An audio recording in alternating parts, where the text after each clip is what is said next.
जय श्री राधे कृष्णा, जय श्री राम। मैं आज आपको वैशाख मातम का 10वां अध्याय सुनाती हूँ। मैथिल बोला, हे ब्राह्मण, आपने कामदेव की स्त्री रति का चरित्र सुनाया। अब कृपया अशून्य शयन व्रत धारण करने की विधि कहिए। इसमें क्या दान होता है, कैसे पूजन किया जाता है तथा उसका क्या फल होता है। यह सुन श्रुतदेव कहने लगे, हे राजन, इसका विधान श्री हरि भगवान ने लक्ष्मी जी से कहा था, वह सब मैं तुम्हें सुनाता हूँ, जिससे श्याम वर्ण लक्ष्मीपति जगन्नाथ संपूर्ण पापों को नाश कर प्रसन्न हो जाते हैं। हे महीपते, सोने व चांदी की मनोहर मूर्ति बनवावें, पीताम्बर धारण करा सुंदर वनमाला से सजाएं, पुष्पों और सुगंधित द्रव्यों से पुरुषोत्तम भगवान का श्रावण शुक्ला द्वितीया से 4 मास तक प्रतिदिन पूजन करें और ब्राह्मणों को शय्या दान वस्त्र दान करें और ब्राह्मणी सहित भोजन करावें। फिर मार्गशीर्षादि मासों में पूर्ववत रक्तवर्ण हरि भगवान का रुक्मिणी सहित ध्यान कर पूजन करें। ऐसे ही चैत्र मास से 4 मास तक भूमि पर आसन बिछा भक्ति से हरि भगवान का पूजन करें और आषाढ़ की द्वितीया के दिन समाप्त करें। उस दिन अष्टाक्षर इस मंत्र से हवन करें। मार्गशीर्षादि मासों में परायण के दिन विष्णु गायत्री इस मंत्र से हवन करें और भक्ष्य भोज्यादि 4 प्रकार के भोजन करें। और चैत्रादि मासों में सहस्त्र शीर्षा इस पुरुष सूक्त मंत्र से हवन कर पंचामृत खीर घृत पक्का मालपुआ भोग के लिए करावें और लक्ष्मी नारायण का स्नान करा बीच में श्री कृष्ण जी की सोने व चांदी की मनोहर मूर्ति रख भोग लगावें। फिर केशवादि नाम से ब्राह्मणों को भोजन करा श्रद्धा अनुसार 2 वस्त्र और अलंकारों से पूजन करके मालपुआ ब्राह्मण के निमित्त 12वें दिन दे। फिर पूर्व कल्पित प्रतिमाओं को संपूर्ण अलंकारों से आभूषित कर आचार्य को दें और शैया का संकल्प करें। ऊपर लक्ष्मी नारायण का विधिवत पूजन करें। कांसे का पात्र दें और ब्राह्मणों को भोजन करावें। दान मंत्र, हे जनार्दन, जैसे आपकी शैया लक्ष्मी से अशून्य है, वैसे ही हे केशव, इस शैया दान से मेरी शैया अशून्य हो। इस प्रकार भगवान की पूजा कर आप भोजन करें। इस व्रत को पुरुष, सौभाग्यवती स्त्री तथा विधवा अशून्य शयन के निमित्त धारण करें। जो मनुष्य विष्णु धाम जाने की इच्छा करता है, उसको यह व्रत अवश्य करना चाहिए। इसके करने से जगन्नाथ भगवान प्रसन्न होते हैं, देव दुर्लभ कार्यों को की सिद्धि होती है और अनेक प्रजाओं की वृद्धि होती है। अतः जैसे भी बनी यह व्रत अवश्य करें। यह वर्णन हो गया, तब अब तुझे और क्या सुनने की इच्छा है वह बता। यह सुन राजा के फिर श्रुतदेव जी से पूछा, हे महाराज, वैशाख मास में छत्रदान करने का महात्म्य सुनाइए, क्योंकि वैशाख के कर्तव्य शुभ कर्मों को सुनते सुनते मेरी तृप्ति नहीं होती। राजा के ऐसे वचन सुन श्रुतदेव जी राजा से कहने लगे कि छत्रदान के फल की एक प्राचीन तथा कथा कहता हूँ।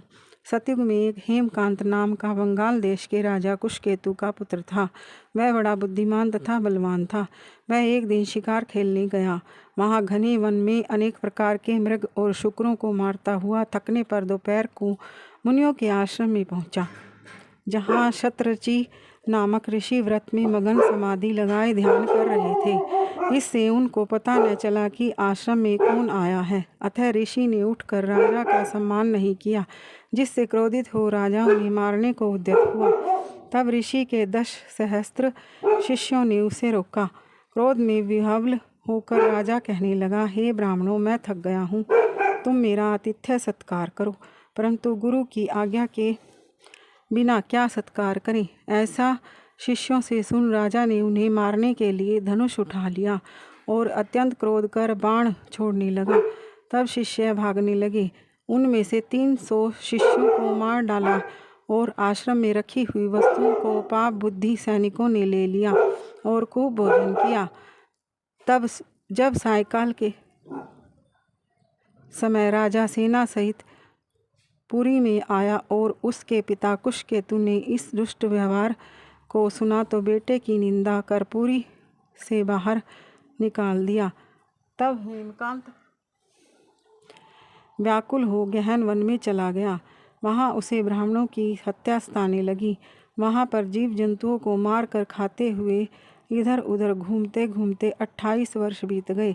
एक दिन की बात है कि तीर्थ यात्रा करते हुए त्रित नामक महामुनि वैशाख मास में दोपहर के समय वन में आए, जो धूप और तृषा के मारे व्याकुल हो वृक्षहीन स्थान में मूर्छित होकर गिर पड़े।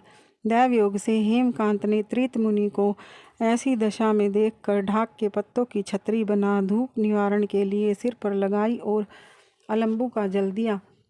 इस उपचार से मुनीश्वर की मूर्छा जाती रही। जब चेत हुआ तो उस पत्तों की छतरी को लगाए धीरे धीरे किसी गांव में पहुँचे। इसी पुण्य के प्रभाव से उसकी 300 ब्रह्म हत्याएं दूर हो गई, जिससे हेमकांत को बड़ा विस्मय हुआ कि मेरी ब्रह्म हत्या कैसे दूर हो गई। इसी प्रकार में पड़ा था कि हेमकांत को संग्रहणी रोग उत्पन्न हो गया, जिससे पारस संकट जान व्याकुल हुआ। तभी उसे 3 पुरुष बड़े भयंकर यम के दूत दिखाई दिए। वह अपने कर्मों को सोचने लगा कि उसे छत्री दान का ध्यान आया। सो ही वह विष्णु भगवान का स्मरण करने लगा। तुरंत विष्णु भगवान ने अपनी महामंत्री विश्वक्सेन को आज्ञा दी कि तुम जल्दी जाकर यमदूतों को रोको, क्योंकि हेमकांत ने वैशाख मास में धर्म किए हैं। इसलिए उनसे छुड़ाकर उसके पिता कुशकेतु राजा के पास ले जाकर कहो कि विष्णु भगवान की आज्ञा अनुसार तुम हेमकांत को राज्य का भार सौंप दो। विष्णु भगवान की आज्ञा पा विश्वक्सेन हेमकांत को साथ लेकर कुशकेतु के पास गए और जो बात विष्णु भगवान ने कही थी वह सभी उसको बता दी, जिनको सुनकर कुशकेतु ने पुत्र को सिंहासन पर बैठाया और स्वयं अपनी स्त्री सहित वन में तप करने चला गया। तब राजा हेमकांत ने वैशाख मास में कहे सब शुभ कर धर्मों का किया, जिनके करने से जितेंद्रिय दयालु सर्व संपत्तियों से युक्त पुत्र पौत्रादि से संपन्न हो संपूर्ण भोगों को भोग कर विष्णु लोक को गया। वैशाख मास के धर्मों में से अधिक कोई धर्म पापों के नष्ट करने वाला नहीं है, और यह सुलभ तथा धर्म अर्थ काम मोक्ष रूप पुरुषार्थ चतुष्टर्थ का दाता है। यह वैशाख महात्म्य का 10वां अध्याय समाप्त हुआ। जय श्री श्याम, जय श्री राधे श्याम।